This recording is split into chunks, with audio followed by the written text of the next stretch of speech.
Yo, yo, it's Nello the Seeker here.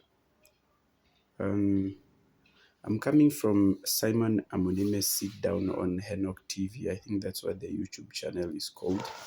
And I picked up some interesting things. Simon Amunime was a member of AR. I don't know if, yeah, member, or he was a part of the group. He's an activist. And he spoke a lot about his life and the whole AR breakup saga, them leaving and the back and forth with Job and Panda. So the thing I picked up was because it got to me a little bit, or it caught my attention because it's almost relatable in a way, except that mine was more, I guess, in a religious note. But the whole notion is just around us young people trying to find our identity, trying to contribute to society, trying to make something of ourselves. And this search, because sometimes you are not so sure what exactly you want to get into. He said he was always an activist. Whether as a student, they would protest, for NASFAF and students and all this for people to get loans. And I, in my case, was always into like preaching and thing because, I grew up in that environment. Those who know me like from high school, Shigambo, I used to preach even back then. So, and I think whatever it is that you are into, you always want to actualize. You want to take it to the next level, I guess. And I guess in his case, that's how we also got into AR because he thought, young people coming together doing. But we, as young people, I think we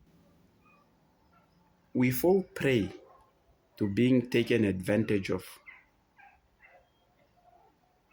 Because he mentioned that he was, there was a time he used to wake up, go to AR offices and do ABCD and carry out some duties there, but there was no compensation. Meanwhile, his life needs finances, family needs finances, and all these things, right?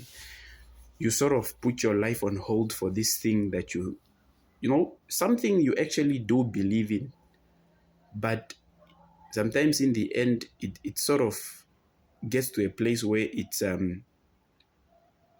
you are putting in a lot, but you are not getting out anything. And yet it seems there are some people who are reaping the benefits of your work, right? And this has happened to so many people in different capacities, right? In different areas of life. In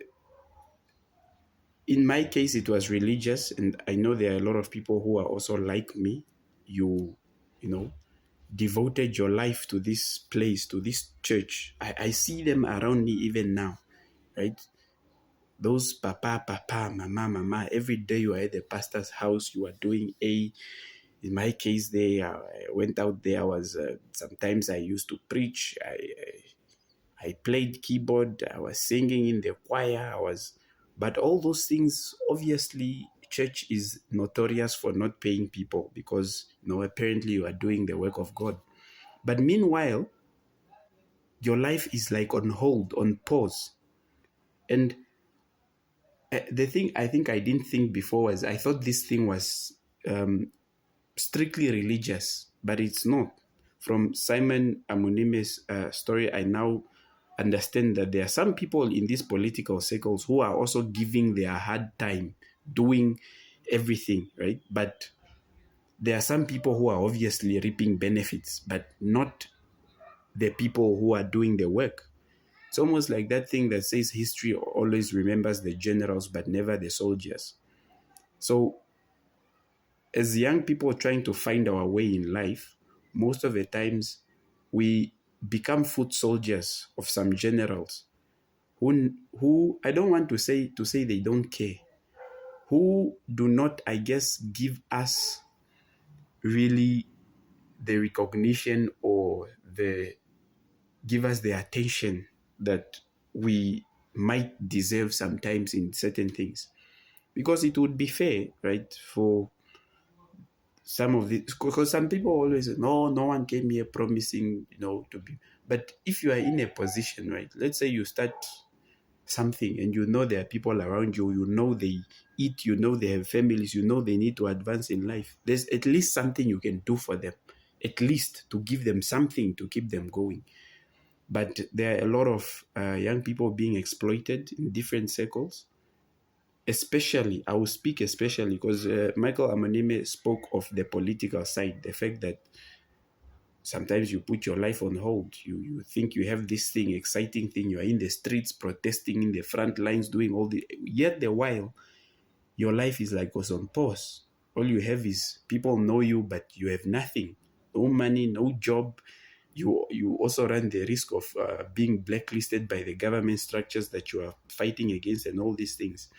And I think this also happens in the religious space. Is just that the religious space cuts you off, especially when you get in very deep, like I did. It cuts you off from everything else. I quit school. I was in varsity. I was at NAST. I quit to be in church full time because it needed me. I was there playing keyboard, doing all these things. And yet, in the end, you wake up like some time later. I think I stayed for 5 years in this thing. You get out and you look around you and you are just like, my God, was I on crack? What really happened? What have I done to my life? Because here you are now, you have no money. In that case, no education, you have no friends, and sometimes even the people who were in that church with you, when you leave, they cease to talk to you.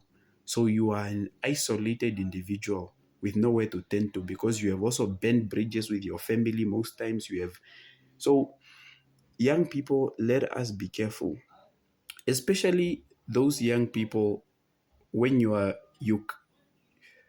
just finished, you just matriculated, you are in varsity doing some course, and now you also want to know, build your life, find a network, be careful, because there are a lot of things that you could fall into that can be destructive. People usually talk about drugs and alcohol and all these things, but uh, there I wasn't smoking, I wasn't drinking, I wasn't doing anything womanizing or anything, but I got in church, which I thought was safe, but it wrecked my life. 5 years gone. It seemed it did more damage than alcohol or drugs can ever do to a person's life.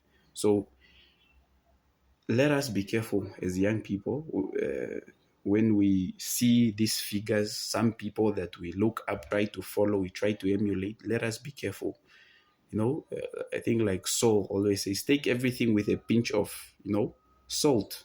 Everything with a, I think I like to call it reasonable doubt. Never plunge yourself wholeheartedly into anybody's cause that you are not sure if it's going to save you or not. So let us beware, right?